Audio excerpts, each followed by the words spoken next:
Before you begin, remove the base enclosure, battery, wireless LAN module, display panel assembly, display bezel, hinge covers, and display panel.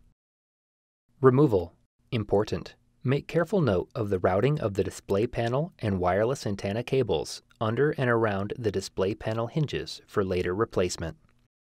Remove the 2.5 mm P1 Phillips head screw that secures the left display panel hinge to the display enclosure. Remove the three 2 mm P1 Phillips broadhead screws that secure the left display panel hinge to the display enclosure. Remove the left display panel hinge from the alignment pins and retention tabs on the display enclosure and remove.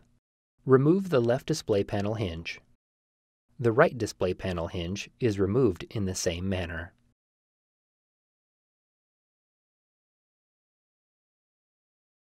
Reverse this procedure to install the display panel hinges.